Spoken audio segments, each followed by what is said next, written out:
السلام علیکم۔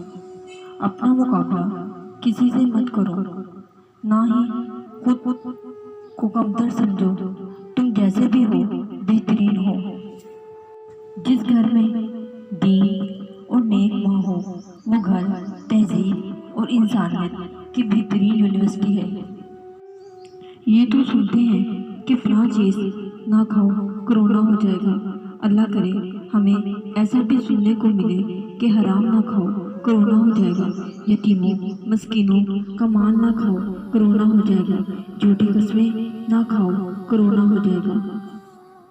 3 احسان کیجئے، نفع نہیں دے سکتے تو نقصان نہ پہنچائیں، خوش نہیں کر سکتے تو دکھ نہ پہنچائیں، تعریف نہیں کر سکتے تو برائی نہ کریں۔ خوش نصیب وہ ہے جو اپنے نصیب پر خوش رہے۔ خوش رہا کرو، کیونکہ پریشان ہونے سے کل کی خوشیاں نہیں ملتی مگر آج کا سکون چلا جاتا ہے۔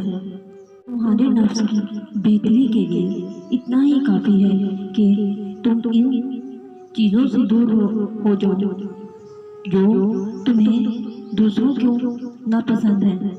وضو سے شکل، قرآن سے عقل اور نماز سے نظر پاک ہوتی ہے۔ جب زمین تمہیں تنگ لگنے لگے تو آسمان کی جانب تو نور نگاہوں سے دیکھنا اور کہنا میرا سونا تو ایسے راضی تو میں بھی ایسے ہی راضی ہوں۔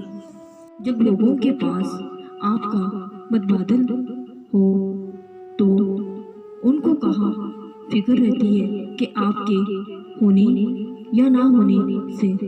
جائے نماز وہ واحد جگہ ہے جہاں رو بھی لو تو سامنے والا تماشا نہیں بناتا،